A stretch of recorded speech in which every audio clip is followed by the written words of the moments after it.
In a shocking turn of events, Ukraine has launched a series of calculated strikes that are unraveling Russia's supply chains, plunging Putin's forces into chaos. Can you imagine the silence that fell over the critical railways connecting Moscow and Belgorod as fuel trains erupted into flames in northwestern Russia? The fateful night of September 13 marked a pivotal moment. An explosive device detonated, trapping over 15 trains in a gridlock on the Oral route. Then, just hours later, the St. Petersburg PSKOV line met a similar fate, as a derailed locomotive ignited a catastrophic blaze involving 15 fuel tankers. Ukrainian military intelligence and special operations forces coordinated these strikes, aiming to cripple the Oral-Kursk and St. Petersburg connections, effectively choking off fuel supplies bound for the Baltic. The aftermath was devastating. As the Rosgvardia engineering team rushed to defuse a device in the Oral region, tragedy struck. 2 team members lost their lives. With the line shut down, delays rippled across the network, prompting Moscow Railways to initially report at least 10 affected trains. By evening, that number exploded to 17, with all southbound services to Belgorod experiencing wait times exceeding 4 hours. Frustrated passengers took to social media, lamenting their ordeal of being stranded in sweltering heat and left in the dark. But the chaos didn't end there. The second assault on the northwest triggered a massive fire, further paralyzing regional traffic. These simultaneous attacks wreaked havoc on Russian transportation, leaving the Kremlin scrambling to adjust its logistics overnight. Documents revealed that while local authorities tried to downplay the situation, Ukrainian intelligence confirmed that both strikes were aimed at disrupting supply lines, emphasizing the urgency of the military's plight. As these attacks unfolded, in the North Caucasus, the Atesh movement ignited further turmoil by targeting a relay cabin, paralyzing the signaling system essential for transport. This multi-pronged offensive not only hindered the cargo flow of critical military supplies, including ammunition and vehicles, from the North Caucasus Industries to Rostov, but it also revealed the vulnerability lurking in Russia's logistical framework. Could the ripple effect of 3 coordinated strikes from multiple fronts prove disastrous for Russian military response? Ukrainian intelligence warned that these disruptions would significantly hamper operational capabilities at the Kyiv and Sumy fronts. Unofficial estimates suggest that mere hours of closure on these vital routes could result in dozens of freight trains pushed back, forcing a backlog that impacts both military and civilian logistics alike. As the dust settled, a grim understanding emerged. A single night of sabotage had not only caused immediate delays but unraveled Russia's logistical web, setting a chain reaction in motion that would echo throughout the days to come. How long could Russia endure this relentless assault on its supply chains before it faced untenable consequences? As the fires smoldered and trains sat idle, the battle for dominance on the ground took a new, devastating turn. Previously, we saw how at least 17 passenger services were halted, leaving travelers stranded for hours under sweltering heat with no clear updates. This disruption alone sent shockwaves through Russia's rail network. But that was only the beginning. Later that very night, another devastating blow struck. In the St. Petersburg region, a fuel train ignited in a blaze that crippled regional rail traffic. Imagine the acrid smell of burning fuel and metal twisting under the heat. 15 tanker cars exploded into flames, a number confirmed by both independent observers and Ukrainian intelligence. Although local officials claimed those tanks were empty, Ukrainian sources insisted the fuel was still inside, highlighting that the attack targeted the lifeline of Russia's military supplies. This wasn't happenstance. 2 major railway corridors, miles apart, were taken down in one night, exposing weak points in Russia's rail defenses. The combined strikes obliterated vital traffic and fuel routes, forcing Russian command to scramble, reroute, and rethink all domestic rail operations on the fly. Meanwhile, far to the south in the North Caucasus, guerrilla fighters from the Atesh movement set fire to a relay cabin along a strategic railway in the Karachurch Republic. The explosion disrupted the signaling system, plunging that line into chaos. This rail was crucial. It transported ammunition, multi-barrel rocket systems, armored vehicles fresh from repair yards, and personnel rotations to the Rostov region. 3 assaults from 3 different directions, northwest, central, and south, unfolded within hours. The northern fuel supply line was set on fire, the central backbone cut off, and southern ammunition transfers thrown into disarray. Ukrainian intelligence warned these hits would severely degrade Russia's operational capacity, especially for forces in the Kyiv and Sumy sectors. The stakes couldn't be higher. How long can a military front fight effectively when its arteries of fuel, weapons, and reinforcements run dry? When supply lines snap simultaneously, frontline units face a ticking clock, with every lost hour risking collapse. And yet, in this deadly chess game, the question lingers: how many more vital lines will be silenced before the true cost of these strikes becomes clear? The previous segment revealed how Ukraine severed the northern fuel leg, the central rail backbone, and the southern ammunition conduit, jeopardizing Kyiv and Sumy fronts. What if a single night could cripple an entire army's lifeline? Explosives ripped the St. Petersburg line, igniting a fuel train, while a mine shattered the Oral-Kursk artery. 15 tanker cars erupted in flames, sending acrid smoke into the cold air. Ukrainian operatives claimed the fuel convoy was the primary target, the Federal Spine the second. The Karachesia raid poured launch rockets, barrel artillery shells, armored chassis, and rotating crews onto a crippled track. Each shattered wagon echoed through the supply chain, choking the flow of ammunition and fuel. The Moscow-Belgrade corridor, normally a relentless river of freight, stalled as hours of closure forced dozens of trains off schedule. Will the Kremlin find a way to mend the broken rails?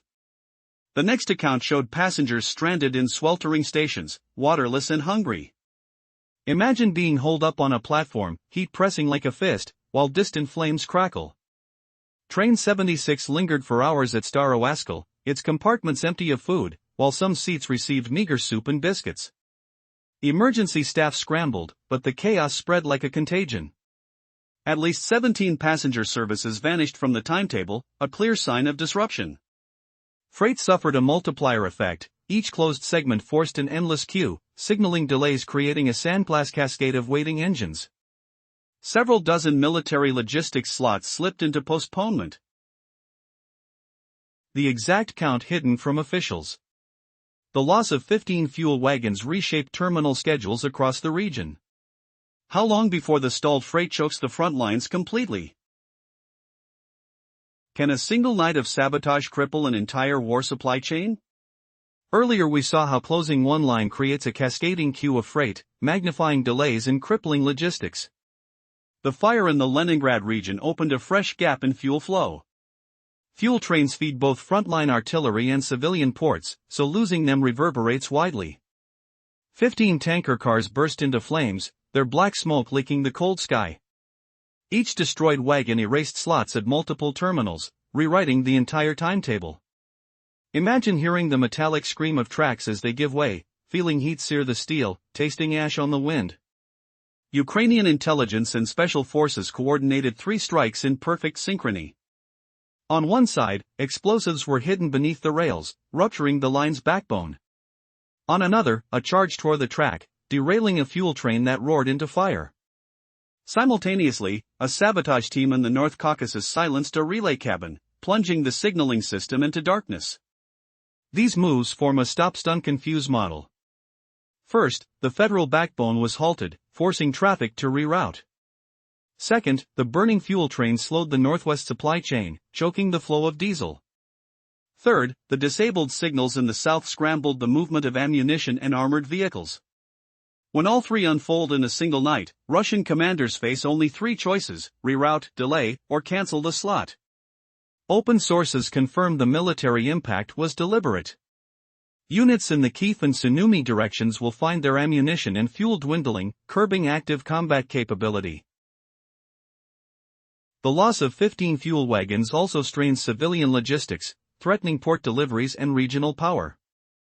With at least 17 passenger services halted and an estimated 20 to 30 freight slots postponed, the ripple effect will echo for days.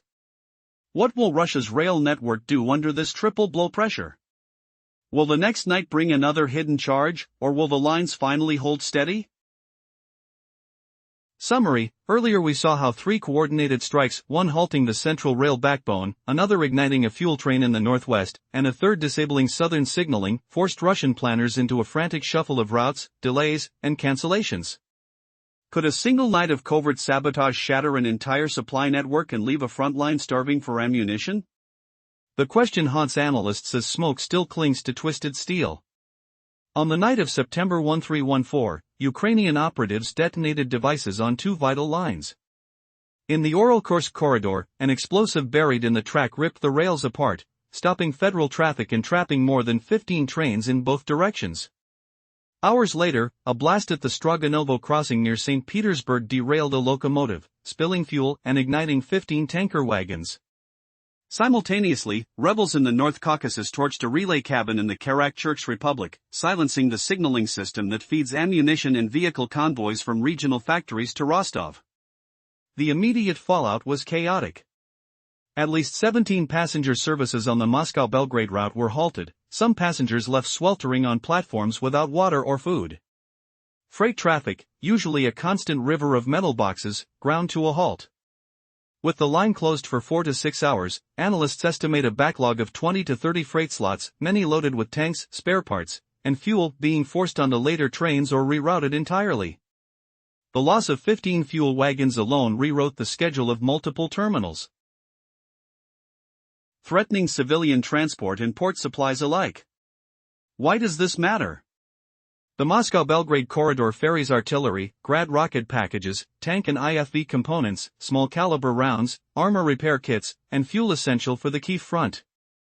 Even a brief interruption ripples through the supply chain, delaying ammunition to the front lines and throttling operational tempo. Russian forces, already strained, now face a dilemma: reroute through longer paths, wait for cleared tracks, or cancel missions outright. Each option drags down morale and combat readiness. The chain reaction did not end at midnight.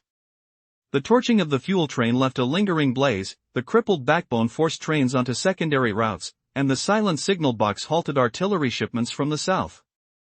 By morning, the ripple had spread, causing schedule spillover into the next day and compounding delays across 3 strategic axes. What will the Russian military lose if such strikes become routine? Every missed slot means fewer shells reaching the front, fewer spare parts for tanks, and dwindling fuel for vehicles, a gradual erosion that could tip the balance in a prolonged conflict. A single night of rail sabotage rippled through the war zone, halting fuel flows in the northwest, choking the central backbone, and scrambling ammunition routes in the south. Could one midnight explosion cripple an entire front line? Explosives tore through the Oral-Kursk junction, shattering the main railway artery. Trains stalled, smoke rose, and frantic engineers arrived too late. The blast killed 2 technicians, their cries echoing among silent tracks. Hours later, a second charge exploded near St. Petersburg, derailing a fuel convoy. 15 tanker wagons burst into flame, orange tongues licking the cold air, while nearby passengers swarmed for water and shelter. Russian command scrambled to reroute traffic, but each detour added hours of waiting. Social media flooded with complaints about heat, hunger, and endless delays. The network's pulse slowed to a painful crawl. What will happen when the rail lifelines are finally restored? Will the damage already done be irreversible? The shattered Moscow-Belgrade corridor once carried a massive arsenal: 122 152mm artillery shells, Grad rockets, tank and IFV spare parts, small-caliber ammo, armor repair kits, and vital fuel for the Kyiv front. How many shipments vanished when the line closed? No official numbers exist, but analysts estimate 4 to 8 fuel trains missed their windows during a 2 to 4 hour shutdown. Each missed train meant dozens of military loads delayed. Supply chains to the Sumy direction were forced northeast, stretching across the Belgrade basin. Nighttime checkpoints and border strikes added further holdups, squeezing the rhythm of ammunition and fuel deliveries. These micro-delays narrowed offensive windows in the Khark-Sumy sector, thinning nightly artillery density and stalling UAV rotations. Mechanized units waited, their engines idling in the cold. Beyond the battlefield, the rail network is Russia's logistical heart. Trains move more volume, safer and cheaper than convoys. Sabotage thus delivers a disproportionate blow, striking both military might and the war economy. When the smoke finally cleared, what remnants of the supply chain would survive? Could the Russian army recover its lost momentum, or would the rail scars reshape the entire conflict? In the heart of the ongoing conflict between Ukraine and Russia, a strategic battle unfolds, one that is fought not just with guns and tanks but through the very lifelines of logistics. Railways, the backbone of the Russian military supply chain, face unprecedented attacks that are shifting the tides of war. Imagine a colossal network, with trains aged and weary, ferrying essential supplies over vast distances. Just as an orchestra relies on its conductor, the Russian army relies on its railway system to maintain a constant flow of troops and materials. But as Ukraine launches precise strikes, this very system is starting to fray and break under pressure. On the night of September 13th, chaos erupted when an explosive rocked the railway line between Oryol and St. Petersburg. 15 fuel tank cars ignited, sending plumes of smoke into the night sky and jeopardizing vital supplies. The aftermath left dozens of trains stranded, waiting as passengers fumed in the heat, desperate for updates. The delays grew, affecting not just civilians but choking off military resources critical for the fight in the Kyiv and Sumy regions. As the flames licked at the side of the railcars, Russian forces scrambled. They weren't just dealing with flames but also with the enormous repercussions on their logistics. Each hour of delay meant more than just lost time, it translated to an inability to maintain the active operational capability of their frontline units. In response, the Kremlin attempted damage control. Security patrols ramped up, surveillance systems were installed at critical junctures. And some cargo shifted to road convoys, an option fraught with danger. Did the Kremlin really believe it could secure every inch of this sprawling railway network? The sheer scale made full protection nearly impossible. And while road transport offered an alternative, it was a slower, more resource-draining solution vulnerable to attacks from below. Amidst this turmoil, the Ukrainian strategy revealed itself: create constant friction within Russian logistics. Each disruptive act was meticulously designed not to cause catastrophic damage, but to prolong the struggle, forcing Russia to steadily bleed resources and morale. Every hour spent guarding the rails was an hour taken away from the battlefield. But as we ponder the question, can Russia effectively defend its railways and regain control over this vital lifeline? The answer remains elusive. The measures employed seem more like band-aids on a growing wound. Even if a temporary solution is found, the overall cost of resupply rises, and the rate of offensive operations dwindles. With the landscape shifting dramatically, Ukraine's persistent onslaught against the railways has indeed turned the Russian war machine into a more sluggish beast. As challenges escalate and impact the very fabric of Russian logistics, it begs the question: how much longer can the Kremlin uphold its grip on the situation? Each disruption is a whisper echoing through the corridors of power, raising alarms as both sides balance on a tightrope of tension. The questions linger: what steps will Russia take next? And will the disruptions ever cease? Or is this the new normal in a precarious game of warfare that reshapes the battlefield? Earlier we learned that Ukraine's coordinated sabotage has squeezed Russia's logistics, forcing its security forces into a desperate scramble. What if a single, covert blast hidden in a quiet forest could ignite a chain reaction that stalls an entire war supply artery, turning silent tracks into a furnace of shattered steel and choking smoke, while commanders scramble for answers in the dark? Scattered sabotage acts, like the recent rail attack in Karachesia, now echo far beyond the front lines. They strike deep inside Russian territory, not just at the borders. Every extra hour that internal security spends guarding tracks pulls personnel from other crucial duties. This shift matters on the tactical level. If patrols double on one line, another route becomes vulnerable, left with thin coverage. The pattern of sabotage resembles a mosaic, forcing Russia to guard more points and assemble mobile response units. Each new unit draws staff and budget away from other war economy needs, creating fresh friction in the personnel and financial balance sheet. Now, let's map the impact. In the short term, passenger trains stall, freight crews wait, and military or fuel convoys are postponed. In the medium term, some cargo shifts onto road trucks, insurance premiums climb, escort costs swell, and the railway protection budget balloons. In the long term, key rail nodes receive reinforced defenses, but soft targets, open fields, branch lines, remain exposed. Regional ripple effects magnify the damage. The PCS-POV disruption in the northwest snarls Baltic supply routes, adding hidden costs to the Kaliningrad corridor. Meanwhile, the Oral-Kursk shutdown in the southwest delays every shipment destined for the Belgrade Basin. Traffic plans on both lines stretch end-to-end travel times, more locomotives and crew shifts become essential. Russia's vast, single-backbone rail network cannot absorb frequent microshocks without strain. Track maintenance schedules falter, especially as winter looms. The teams and funds earmarked for freeze-thaw preparations are diverted to emergency repairs, raising the risk of longer, more frequent breakdowns when the cold sets in. The result is a mounting logistical nightmare, a pressure cooker that could burst under the weight of endless sabotage. Will the coming winter freeze finally shatter the already cracked rail spine, or will Russia manage to stitch the broken lines before the cold turns its own defenses into a deadly trap?